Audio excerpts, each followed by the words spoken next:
సీనియారిటీలో మిమ్మల్ని మించినోళ్ళు చాలా తక్కువ మంది ఉన్నారు. కాంగ్రెస్ పార్టీలో డీసీసీ అధ్యక్షులుగా అలాగే చూసుకున్నట్టయితే ఇప్పుడున్న మంత్రులు మీ తర్వాతనే అనుకుంటా. సో ఏందండి అంటే అంత మంచి స్థానం ఇచ్చి అప్పుడు ఎందుకు బీఆర్ఎస్‌లోకి రావడం అనేది జరిగింది. ఈరోజు కాంగ్రెస్ పార్టీలోనే ఉంటే మీరు డెఫినిట్‌గా మీకు ఒక మంత్రి హోదాలో ఉండేవారు కదండీ! కాంగ్రెస్‌లో ఉంటే మంత్రి వైద్యు కదా అది అంటే అదృష్టం రాసిపెట్టి ఉండాలి. ఆ! నేను కష్టం చేసిన మాట వాస్తవం.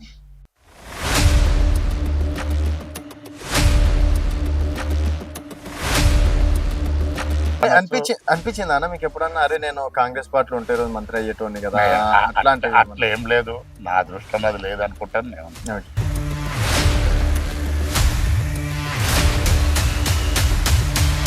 ఏదో కౌన్సిలర్ కాదు, ఎమ్మెల్యే కాదు, ఎంపీ టికెట్ పెద్ద ఆయన పిలిచి నాకు నాకు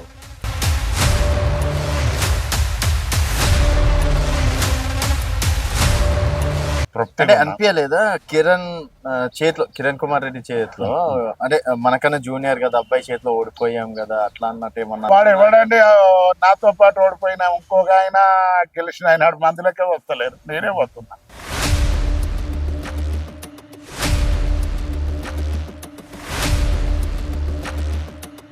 సో అంటే జనాలు యాక్సెప్ట్ చేస్తున్నారా సార్ మిమ్మల్ని ఓడిపోయిన తర్వాత అయినా సరే? మొన్న ఇద్దరు సీఎం, అయినా సీఎం ఈయన తొలి సీఎం పెద్దలు కేసీఆర్ గారు, ఇద్దరు రేవంత్ రెడ్డి గారు, ఇద్దరు కూడా వెంకటరామరెడ్డి చేతులు ఓడిపోయారు.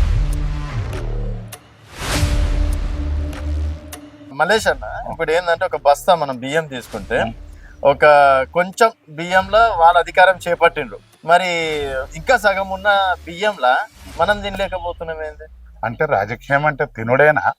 తినుడు అంటే మంది సొమ్ముదేనని కానీ రైలంబడి కొడుకులంతా. వెల్కమ్ టు తెలంగాణ వెలుగు, నేను మీ రాజు. ప్రస్తుతం మనతో పాటు బీఆర్ఎస్ పార్టీ సీనియర్ నాయకులు అలాగే భువనగిరి ఎంపీ క్యాండిడేట్ కామ్య మలేష్ గారు ఉన్నారు. సో ప్రస్తుతం ఈరోజు మన గెస్ట్ మన అతిథి. నమస్తే కామ్య మలేష్ గారు. మలేష్ గారు మీరు చూసుకున్నట్టయితే సీనియారిటీలో మిమ్మల్ని మించినోళ్ళు చాలా తక్కువ మంది ఉన్నారు. కాంగ్రెస్ పార్టీలో డీసీసీ అధ్యక్షులుగా అలాగే చూసుకున్నట్టయితే ఇప్పుడున్న మంత్రులు మీ తర్వాతనే అనుకుంటా. సో ఏందండి అంటే అంత మంచి స్థానం ఇచ్చి అప్పుడు ఎందుకు బీఆర్ఎస్‌లోకి రావడం అనేది జరిగింది. ఈరోజు కాంగ్రెస్ పార్టీలోనే ఉంటే మీరు డెఫినెట్‌గా మీకు ఒక మంత్రి హోదాలో ఉండేవారు కదండి. రాజు కదా రాజు అంటే నువ్వు ఉట్టకపోతే ఎవరిని చేసుకుందువు అన్నట్టు, కాంగ్రెస్లో ఉంటే మంత్రి వైద్యు కదా అది అంటే అదృష్టం రాసిపెట్టి ఉండాలి. నేను కష్టం చేసిన మాట వాస్తవం. ఇవాళ కూడా కాంగ్రెస్ లో నాతో పాటు వందలాది మంది కష్టం చేసిన వాళ్ళు, కానీ కష్టం చేసిన వాళ్ళకి లేదు. ఇవాళ ఉన్న క్యాబినెట్ల ముఖ్యమంత్రి గారే నిన్న మొన్న వచ్చినారు.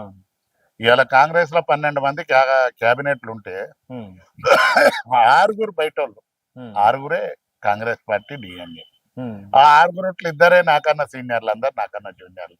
సరే అది రాసి పెట్టి ఉంటది, అవుతుంది. ఓకే. సో నమ్ముతారు అయితే అదృష్టానికి? అదృష్టం అనే కాదు, కొద్దిగా కాంగ్రెస్ పార్టీలో ఒక నాయకుంది సాగుబాటు అనేది ఉండదు. ఆది నాయకురాలు సోనియా గాంధీ గారికి ఇష్టం ఉన్నా ఇక్కడోళ్ళు పోయి చెంచగిరి చేసి కట్ చేపిస్తారు. సరే ఇక్కడోడు రికమెండ్ చేస్తే సోనియా గాంధీ గారు ఇవ్వకపోవచ్చు, ఇంకొకరు వచ్చి రాహుల్ గాంధీ గారు అడ్డుకోవచ్చు. అంటే నేషనల్ పార్టీ కాంగ్రెస్ పార్టీకి 12 ద్వారాలు ఉంటాయి కాబట్టి అది అదృష్టం కూడా. అనిపించిందా అన్న మీకు ఎప్పుడన్నా అరే నేను కాంగ్రెస్ పార్టీలో ఉంటే రోజు మంత్రి అయ్యేటోడిని కదా అట్లా ఏం లేదు. నా అదృష్టం అది లేదనుకుంటాను నేను. మరి ఇప్పుడు బీఆర్ఎస్ పార్టీలో ఆ స్థానం ఉందనుకోవచ్చా మీకు? బీఆర్ఎస్ పార్టీలో ఏముందండి, నేను వచ్చినాను, నేనేం పైరవికారిని కాదు. నాకు ఒక తిరుపతి లెటర్ కూడా ఎవరితో అని అడుక్కునే అవసరం నాకు లేదు. నేను కాంగ్రెస్ పార్టీలో కానీ బీఆర్ఎస్ పార్టీలో కానీ ఇలా పెద్ద ఆయనను కానీ రామన్నను కానీ హరీష్ అన్నను కానీ మా జిల్లా మంత్రి సవితా ఇంద్రారెడ్డి గారిని ఇట్లా అడగండి. నేను ఒక తిరుపతి దర్శనం రికమెండేషన్ లెటర్ కూడా నాయకులతోనే నేను అడిగాను. పార్టీలో సిన్సియర్ గా కేసీఆర్ గారి నాయకత్వంలో సిన్సియర్ గా పనిచేస్తున్నాం. నన్ను పిలిచి ఎంపీ టికెట్ ఇచ్చిండు. ఎంపీ టికెట్ కన్నా గొప్పదేముంటదండి. సరే గెలుపోటములు పక్కన పెడితే ఏదో కౌన్సిలర్ కాదు, ఎమ్మెల్యే కాదు, ఎంపీ టికెట్ పెద్ద ఆయన పిలిచి ఇచ్చిండు. నాకు అంటే అనిపించలేదా కిరణ్ కుమార్ రెడ్డి చేతిలో అంటే మనకన్నా జూనియర్ కదా అబ్బాయి చేతిలో ఓడిపోయాం కదా అట్లా అన్నట్టు ఏమన్నా గిల్టీగా ఫీల్ అవ్వడం? ఇది ప్రజాస్వామ్యం. ఇందిరాగాంధీ గారు ఓడిపోయారు, అటల్ బిహారీ వాజ్పేయి గారు ఓడిపోయారు మాధవరావు సింధియా చేతుల. ఉమ్, రాజనారాయణ చేతుల ఇందిరాగాంధీ గారు ఓడిపోయారు. మహానుభావుడు తెలుగు రాష్ట్రాలలో గొప్ప నాయకుడు ఎన్టీ రామారావు గారు చిత్తరంజన్ దాస్ గారి చేతులు ఓడిపోయాడు. ఓకే. మొన్న ఇద్దరు సీఎంలు, అయినా సీఎం ఈయన సీఎం. తొలి సీఎం పెద్దలు కేసీఆర్ గారు, ఇద్దరు రేవంత్ రెడ్డి గారు, ఇద్దరు కూడా వెంకటరామరెడ్డి చేతులు ఓడిపోయారు. ఓటు గెలుపోవటంలో అదే ఓకే. అదే సో తర్వాత ఇదే ధైర్యంతో మళ్ళీ మీరు ముందరికి తప్ప- వెళ్తున్నారా? తప్పకుండా నేను బాగా యాక్టివ్గా ఉన్నా, జనాలలో ఉన్నా. ఉమ్, నేను జనాల దగ్గర పోతా, నాకు మాట్లాడే శక్తి ఉంది, తిరిగే శక్తి ఉంది. ఒక మైల్డ్ గా అందరితోటి సోదరభావంతో మెలిగే బుద్ధి నాతానుంది. నన్ను ప్రజలు యాక్సెప్ట్ చేస్తారు. తప్పకుండా నేను ప్రజలలో ఓకే. బీఆర్ఎస్ పార్టీకి ఒక సోల్జర్ లాగా పనిచేస్తాను ఇప్పటికైనా ఎప్పటికైనా. డౌట్ లేదు అందులో నా శేష జీవితం ఉన్నంత కాలం. మొత్తానికి. అవును.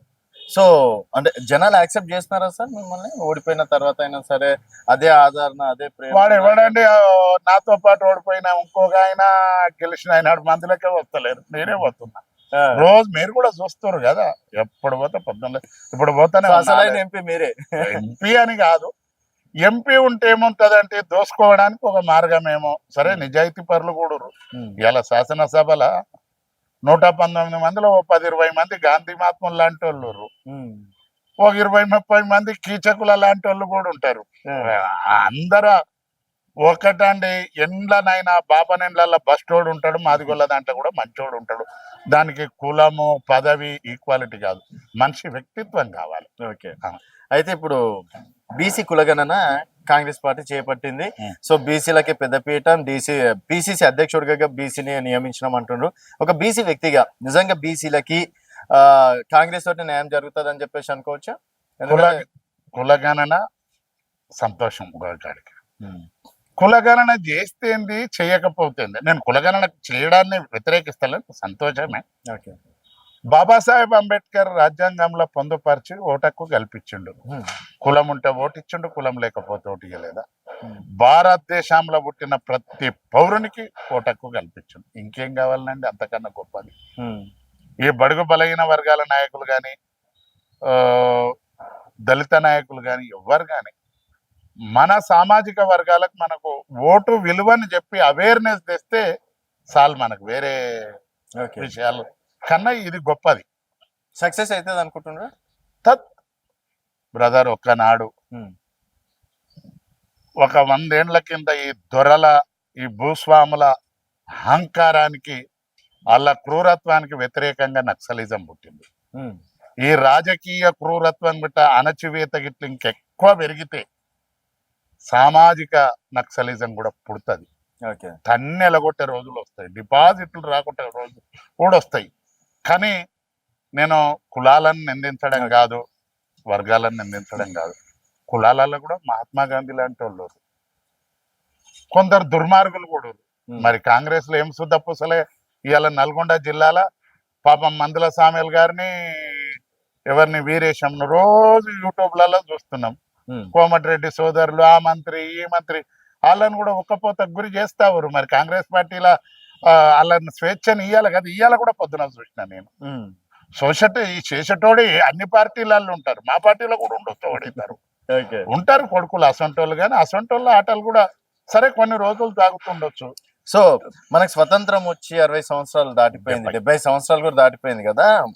సో ఇప్పటి వరకు మరి బీసీలు ఒక్కరు కూడా సీఎం కాలేరు. మరి బీసీలు కావచ్చు, ఎస్సీ నుంచి సీఎం అయ్యే అవకాశం వచ్చే అవకాశం. మీరు ఒక మాట అన్నారు, పిసిసి ప్రెసిడెంట్. మరి పిసిసి ఎందుకు ఇచ్చిన? ముఖ్యమంత్రి మహేష్ గౌడ్కి ఇయ్యనుంటే, మహేష్ గౌడ్ జూనియర్ ఏం కాడు, బీసీ కాబట్టి బుడ్డకు కనిపిస్తుండేమో. కానీ ఈ ఇప్పుడు దామోదర్ రాజ నరసింహ, బట్టన్న, నేను, మహేష్ అందరం ఒక ఏజే. ఓకే. ఒకసారి ఇప్పుడు క్యాబినెట్ లో ఉన్న వాళ్ళ దాంట్లో వాళ్ళిద్దరితో పాటు మహేష్ కుమార్ గౌడే సీనియర్. అచ్చా. మరి మహేష్ కుమార్ ని సీఎం అని చెయ్యి. కాంగ్రెస్ పార్టీ జాతీయ పార్టీ కదా. రేవంత్ రెడ్డిని ఎందుకు చేస్తావు? ఆయన చెయ్యి. మరి విఎన్ మంత్రావుని తీసుకుపోయి రెవెన్యూ మినిస్టర్ చెయ్యి. అనతి కాలం విశ్వపితామహుడు కాంగ్రెస్ పార్టీకి. మరి పొంగులేటి శ్రీనివాస్ రెడ్డి దుమ్ము తొలుపుతుండు తేన్మార్ మల్లన్న. మొత్తం దోపిడైనట్టు అయినది. ఏం సిగ్గులేదా మీకు? ఏం ముఖ్యమంత్రి గారికి కనిపిస్తలేదా? ఓకే. సో ఏందండి ఇప్పుడు బీఆర్ఎస్ పరిస్థితి ఏంటి? బీఆర్ఎస్ బీజేపీ రెండు ఒకటే అని చెప్పేసి టాక్ వస్తుంది. అండ్ కేటీఆర్ కేసులని కావచ్చు, కవిత కేసులని రేపన్నాడు కాకుండా బీజేపీతో టైఅప్ అవుతారని చెప్పేసి అంటున్నారు. నిజమే అనుకోవచ్చా? ఎవడు ఫోన్ కిస్క గొట్టంగాడు ఇవ్వని తిరిగాడు మాట్లాడుతూ ఉంటాడు. బీఆర్ఎస్ పార్టీ మా అధినాయకుడు చంద్రశేఖరరావు గారు కానీ, వర్కింగ్ ప్రెసిడెంట్ కేటీఆర్ గారు కానీ 5 ఏండ్ల బీజేపీని కాంగ్రెస్ పార్టీని సమదూరంగా దుమ్ము దులిపిన మాట తెలంగాణ రాష్ట్ర ప్రజలకు అందరికీ తెలుసు. ఓకే.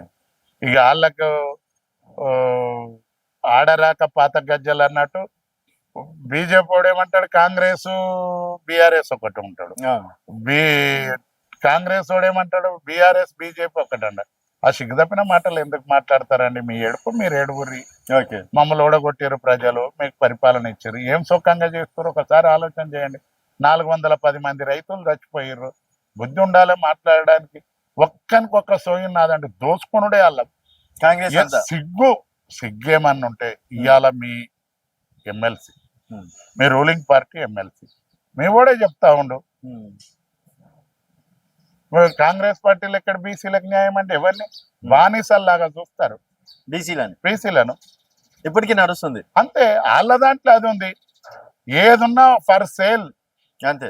కాంగ్రెస్ పార్టీ నాకు బాగా గుర్తు, రేవంత్ రెడ్డికి ఏం గుర్తు, నాకు తెలిసినట్టు ఎవరికి తెలియదు. అదే కాంగ్రెస్ పార్టీ ఎసొంటిది ఉంటే వీళ్ళు ఎవరు కాంగ్రెస్ పార్టీని ఉద్ధరించేటోడు, ఉద్ధరించి ముడిగడిగేటోళ్ళు ఎవడు కాడు.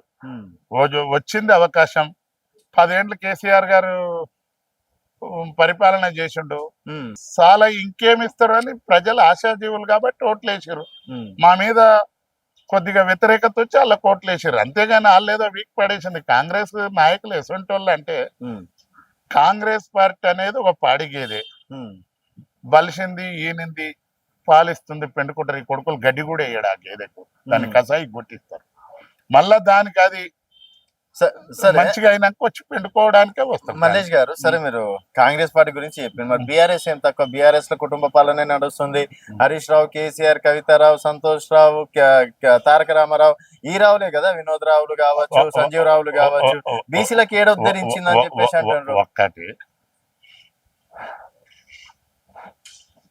కాంగ్రెస్ పార్టీ జాతీయ పార్టీ, కాంగ్రెస్ పార్టీలో కూడా వాళ్ళ పార్టీ పెట్టి వాళ్ళ పెత్తనం జరిగినప్పుడు ఎవడైనా అది ఏం ఆ సంస్కృతి మంచిదేం కాదు. సినిమా యాక్టర్ కొడుకు సినిమా యాక్టర్ అవుతుంది, ఆడ ముఖం బాగలేకున్నా ముక్కు బాగలేకున్నా. రాజకీయ నాయకుడు కొడుకు రాజకీయ నాయకుడు, ఆడ జర్ర కాలు చేతులు మెత్తగానే కొడుకుని పట్టుకొని వస్తాడు. కేసీఆర్ గారిని అట్లా పోల్చడానికి లేదు. ఆయన ఎవడో పెట్టిన పొయ్యికి కట్టినింటికి వచ్చి పెత్తనం చేయలే. ఆశయం ఏదైనా, ఆశయ సాధనలు అందరు పాల్గొన్న నాయకత్వం మాత్రం ఆయనది. ప్రాంతీయ పార్టీ పెట్టిండు, తెలంగాణ ఉద్యమ పార్టీ పెట్టి 14 ఏండ్లు సుదీర్ఘ పోరాటం చేసి రాష్ట్రాన్ని సాధించి 10 సంవత్సరాలు ముఖ్యమంత్రిగా ఉండి ఈ రాష్ట్రానికి కావలసిన అన్ని వనరులను చేకూర్చి రాష్ట్రాన్ని అన్ని రంగాలలో దేశంలోనే అగ్రగామిగా ఉంచు. సరే, ఆయన అంత చేసినప్పుడు తనేమన్నా చేసుకుంటే చేసుకోవచ్చు, ఆ స్వేచ్ఛ ఉంది. మరి కాంగ్రెస్ పార్టీకి కొడుకులు ఎవడన్నా పెట్టిరా? పొంగులేటి శ్రీనివాసరెడ్డి వియ్యంకుడు ఎవడెవడండి? మొత్తం వాళ్ళ కుటుంబ సభ్యులు దోసుక తింటారు. బీఆర్ఎస్ పార్టీ కన్నా 100 రెట్ల కరప్షన్ ఎక్కువ ఉంది కాంగ్రెస్ పార్టీ. అందరు ఆళ్ళోళ్ళే చెప్తారు. నువ్వు వాడు కష్టపడ్డ కార్యకర్తలకు ఎక్కడండి? ఇలా కేసీఆర్ గారు తలుచుకుంటే పిలిచి అన్ని పిలిచి మామూలు సైకిల్ మీద పోయేటోని పిలిచి రాజ్యసభ చేయగలిగిండు, వీళ్ళని పిలిచి ఎమ్మెల్సీ చేయగలిగిండు. ఒక కౌన్సిలర్ టికెట్ నా కొడుకులు ఉత్తగిస్తారు, అమ్ముడే, అన్ని అమ్ముడే. కౌన్సిలర్ టికెట్ కూడా నేను ఉండి చూసినా కదా, అందుకేనా బయటకు వచ్చింది? లేకపోతే అదేని కాదు, కారణం ఏదైనా చేసేటోడు చేస్తాడు. నేను కూడా 8 ఏళ్ళ జిల్లా కాంగ్రెస్ ప్రెసిడెంట్ గా చేసిన. నేను కరప్షన్ చేసినట్టు ఇవాళ జిల్లాల నాయకులు ప్రసాద్ కుమార్ గారు స్పీకర్, కేఎల్ఆర్ గారు, తాండూరు రమేష్ గారు, ఇవాళ కాంగ్రెస్ పార్టీలో పూన శ్రీశైలం గౌడ్ గారు, కడమల్లంతా కొత్త వాళ్ళు, ఇక్కడ వాళ్ళు అక్కడ అయ్యారు, అక్కడ వాళ్ళు. ఎవరు నన్ను ప్రసాద్ కుమార్ గారిని, కేఎల్ఆర్ గారిని నన్ను అడగండి, నేను ఒక్క తప్పు 1 రూపాయి చేసినట్టుంటే బజార్ల ఏడ పెట్టినాడు వంగబడి ముక్కు నాలుగు రాస్తా.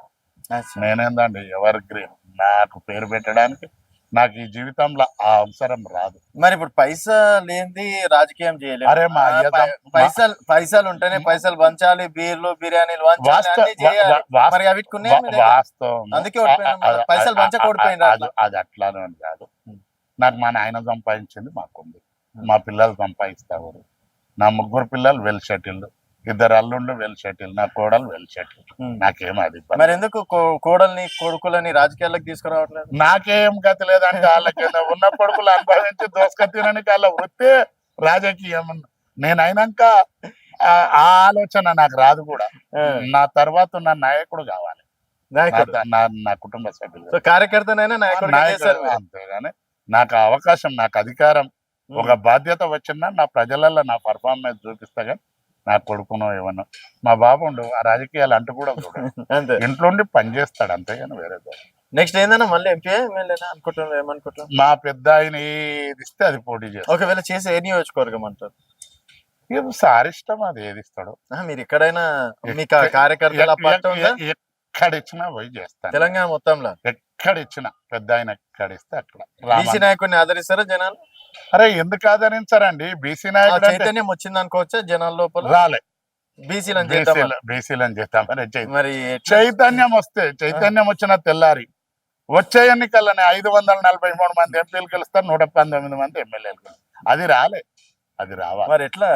అది కష్టం. మరి ఏందో లోపం ఏందో కానీ అది ఎవరో చేస్తే వస్తది అని మాత్రం నేను అనుకోవట్లేదు.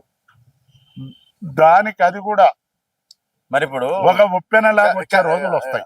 మలేష్ అన్న, ఇప్పుడు ఏంటంటే ఒక బస్తా మనం బియ్యం తీసుకుంటే ఒక కొంచెం బియ్యంలో వాళ్ళ అధికారం చేపట్టిండ్రు, ఒక సగం బియ్యం లేకపోతే 25% బియ్యం దాంట్లో వాళ్ళ అధికారం చేపడుతున్నారు. మరి ఇంకా సగం ఉన్న బియ్యంలా మనం తినలేకపోతున్నాం ఏంది? అంటే రాజకీయం అంటే తినుడేనా? తినుడు అంటే మంది సొమ్ముదేనని కానీ రైలు అమ్మడి కొడుకులంతా తప్పది. తినడానికే అని కాదు, కొందరు దుర్మార్గులు ఉంటారు. అంటే అంత మందిలా మనం ఎందుకు కాలేకపోతున్నాం అన్నది. అంత మందికి కాదండి, 50 to 53% బీసీలు, బడుగు బలైన వర్గాలు 85%. కులాలనే కాదు, మనం బాగుపడాలంటే అగ్రవర్ణాలను తిట్టాలనేది కరెక్ట్ కాదు. వాళ్ళని చూసి మనం నేర్చుకోవాలి. ఎవరున్నా గురువు అనేటోడు అన్ని వెరిగిన వాడు గురువు ఉంటేనే శిష్యునికి చదువు చెప్తాడు. రెడ్లు గాని, రావులు గాని, కమ్మలు గాని వాళ్ళని చూసి మనం వాళ్ళ బాటల్లో నడవాలి. కానీ వాళ్ళకి బానేసాలుగా కావద్దు అనేది నా అభిప్రాయం. ఓకేనా? మరి ఏంది రైతు దీక్షకు పర్మిషన్ ఇస్తలేరు ఎందుకని? మొన్న సవాల్ విసిరినందుక ఉత్సవాడుతుంది కొడుకులకు. ఉత్సవాడి కేటీఆర్ గారు షాబాదులు ఏం దుమ్ము దులిపిడిచి పెట్టిండు. ఏడిపోయినా కేటీఆర్ గారు తట్టుకుంటలే. నెక్స్ట్ ఏం సీఎం అంటారు మరి? కేటీఆర్ సీఎం, కెప్టెన్ సీఎం అంటారా? ప్రజలు ఓట్లేసినాడు, పార్టీ పెద్ద ఆయన ఉన్న రోజు పెద్ద ఆయన్నే పెద్ద ఆయన నాయకత్వం. తర్వాత రామన్న. ఓకే, సో మీ సపోర్ట్ రామన్నకే? అరే నేనేందండి, నేను బీఆర్ఎస్ పార్టీలో ఒక చిన్న బీఆర్ఎస్ అనే ఒక కుటుంబంలో నేను ఒక మనిషిని, అంతే. నేను ఇల్లా అల్లా అనేది చెప్పకి. ఇప్పుడు కేసీఆర్ గారి నాయకుడు, ఆయన నాయకత్వంలో మేమందరం కూడా ఒక కుటుంబ సభ్యుడు. వాడు మంచి ఉద్యోగం చేస్తాడు, ఒకడు IPS అవుతాడు, ఒకడు వ్యవసాయం చేస్తాడు, ఒకడు పసల కాస్తాడు. అందులో నేను అంతే.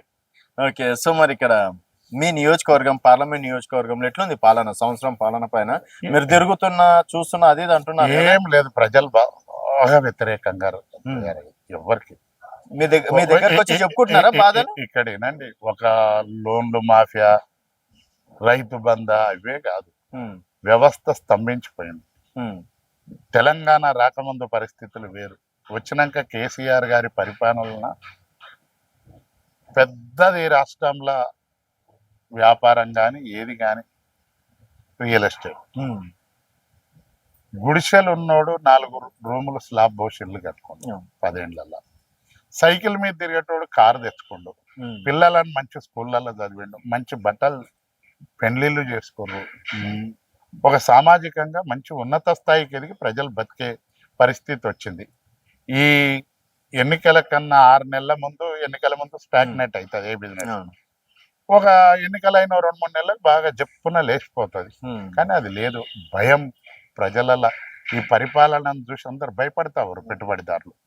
హైడ్రా తెచ్చి హైడ్రా ఆశయం మంచిది ఉండొచ్చు, విధానం మంచిగా లేక నువ్వు రాగానే కూలగొట్టుడు అవి ఇవి చేసినావు. రేపు నీకు జిహెచ్ఎంసీ ఎన్నికలు రాని కర్ర కాల్చి వాత పెడతారు. పక్క గెలుస్తారా మీరైనా గెలుస్తారా? 100% బీజేపీ బీఆర్ఎస్ గెలుస్తుంది. ఎందుకు గెలుస్తుంది? బీజేపీ ఏం చేసిందండి? బీఆర్ఎస్ చేసిన కష్టం ఉంది ఆడ.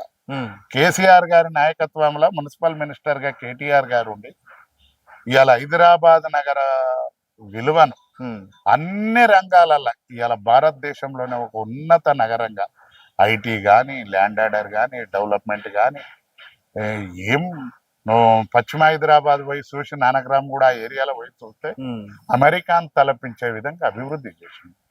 ఇవాళ నువ్వు అంతేందుకు రోడ్ల పొంటి చెత్త ఊడుస్తలేరండి సరిగా, ఆడనే తెలుస్తా ఉంది. రోడ్లంతా మురికిమయం అయిపోయినాయి. ఈ స్థానిక సంస్థల ఎన్నికలు ఎట్లుండబోతుంది? 100% అన్ని మీ పార్లమెంట్ నియోజకవర్గం మా పార్లమెంట్ కాదు, తెలంగాణ మొత్తంలో కేసీఆర్ గారి నాయకత్వంలో బీఆర్ఎస్ క్యాండిడేట్లను బట్టి ఉంటది కానీ పార్టీలను బట్టి కాదు. లేదు పార్టీలు ఉంటారు, క్యాండిడేట్లు ఉంటారు. బీఆర్ఎస్ సింపథైజర్లు బీఆర్ఎస్ పార్టీ అభ్యర్థులే గెలుస్తారు. పక్క ఛాలెంజ్. నేను మళ్ళీ వస్తా, మంచిది అడుగుదాం అప్పుడు. ఏమైంది అన్న గిట్లా అయిపోయింది అంట నేను. సరే అన్న, థ్యాంక్ యూ సో మచ్. ఇది కామె మల్లేష్ గారితో స్పెషల్ చిట్ చాట్. మరొక మళ్ళీ కలుద్దాం. చూస్తూనే ఉండండి తెలంగాణ వెలుగు.